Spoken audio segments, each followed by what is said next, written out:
کہا کہ وہ ماں تو اتنی برکت والی ہے کہ اس ماں کی گود میں آمنہ کے لال تربیت پائیں گے، وہ ماں بڑی برکت والی ماں ہے۔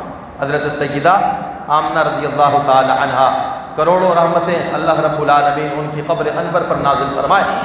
اللہ رب العالمین ان کے صدقے میں ہم سب کی بے حساب بخشش اور مغفرت فرمائے کہ وہ حضور کی والدہ ہیں، ہمارے لیے قابل احترام ہیں اور وہ مومنہ ہے۔ اہل سنت و جماعت کا یہ متفقہ عقیدہ ہے کہ رسول اکرم صلی اللہ علیہ وسلم کے جو والدین ہیں وہ جنتی ہیں، وہ بخشے ہوئے ہیں۔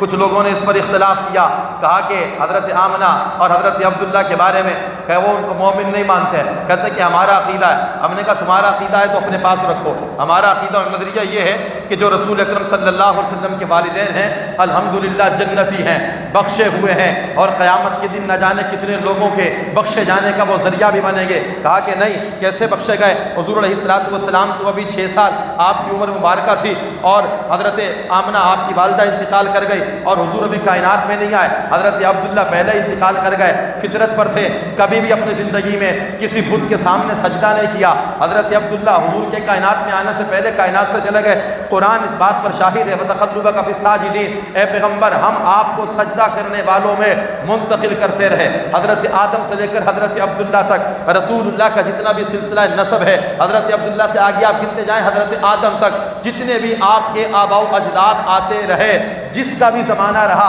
فرعون کا زمانہ رہا، نمرود کا زمانہ رہا، قارون کا زمانہ رہا، بڑے بڑے بادشاہ دنیا میں آئے جنہوں نے خدا ہونے کا دعویٰ کیا، لیکن اس دور کے اندر بھی رسول اکرم صلی اللہ علیہ وسلم کے آباء و اجداد جتنے بھی تھے انہوں نے کبھی کسی کے سامنے سجدہ نہیں کیا، موحد تھے، توحید پرست تھے، ہمیشہ توحید پر رہے۔ حضرت عبداللہ نے ساری زندگی کبھی کسی بت کو سجدہ نہیں کیا، اور کر بھی کیسے سکتے تھے؟ کیونکہ آپ کی پیشانی میں رسول پاک کا نور موتیوں کی طرح چمکا کرتا تھا۔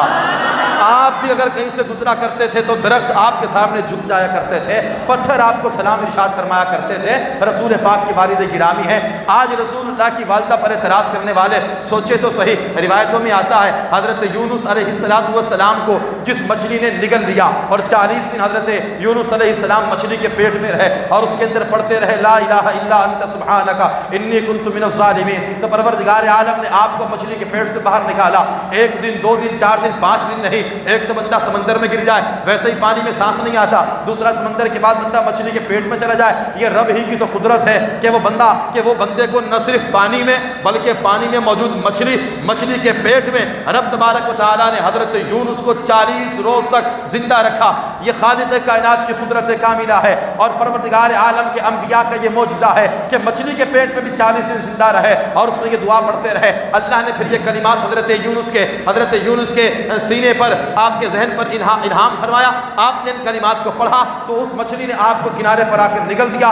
بار آپ تشریف لے آئے تو سوچئے اس مچھلی کے بارے میں آتا ہے پروردگار عالم اس مچھلی کو قیامت کے دن حوض کوثر کی نہر میں ڈالے گا، وہ مچھلی جنت میں جائے گی۔ نہ صرف جنت میں، حوض کوثر کا جو تالاب ہے اس حوض کوثر میں اس کو ڈالا جائے گا۔ بھائی کیوں مچھلیاں تو سمندر کے اندر بہت ہیں، بڑی بڑی مچھلیاں ہیں، کسی اور مچھلی کو یہ اعزاز حاصل کیوں نہیں؟ کہا اس لیے کہ اس نے 40 دن تک خدا کے پیغمبر کو اپنے پیٹ میں رکھا، اس لیے پروردگار عالم کی طرف سے اسے یہ انعام مل رہا ہے کہ اسے جنت میں ڈالا جائے گا۔ وہ پرندہ جو حضرت سلیمان کے پاس رہا، ہدہد، کبھی آتا ہے کبھی جاتا ہے، پیغام لاتا ہے، خبر رسانی کا کام ادا کرتا ہے، اس کے لیے کہا کہ ایک نبی سے انس تھا، پیار محبت تھی اسے، تو اسے جنت میں ڈالا جائے گا۔ وہ چونٹی جب حضرت سلیمان اپنے لشکر کو لے کر جا رہے تھے اور ایک چونٹیوں کا بہت بڑا یعنی تعداد میں چونٹیاں موجود ہیں اور انہوں نے دیکھا حضرت سلیمان کا لشکر آ رہا ہے، تو ایک چونٹیوں کی جو ملکہ تھی سردار، اس نے چونٹیوں کو مخاطب کر کے کہا جلدی جلدی اپنے بلوں میں داخل ہو جاؤ،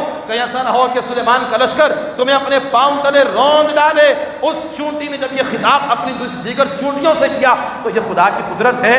حضرت سلیمان خدا کے پیغمبر نے کئی میل کے فاصلے پر ہونے کے باوجود اس چونٹی کی گفتگو کو سنا اور سن کر آپ نے تبسم کا اظہار فرمایا۔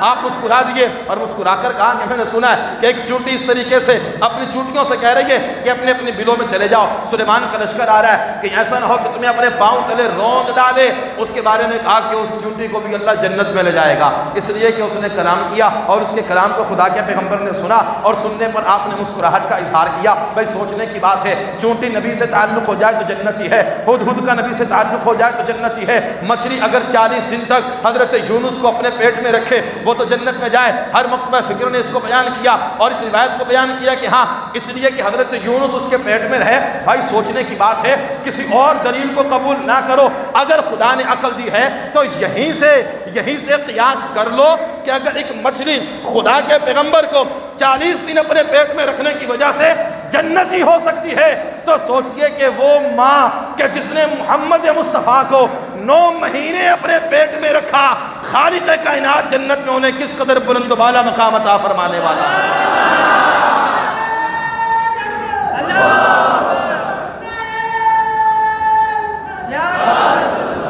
حضرت سیدہ آمنہ کے متعلق ایسے کلمات کہنے سے لوگوں کو گریز کرنا چاہیے۔ رسول اللہ کے والدین کے بارے میں دیگر روایتیں بھی ہیں کہ یہ اللہ تبارک و تعالیٰ نے انہیں جنت الفردوس میں اعلیٰ مقام عطا فرمایا، یہ حضور کے والدین ہیں، انہی کے صدقے سے رحمت دو عالم صلی اللہ علیہ وسلم اس کائنات میں جلوہ گر ہوئے۔ حضور نہ ہوتے تو کچھ بھی نہ ہوتا۔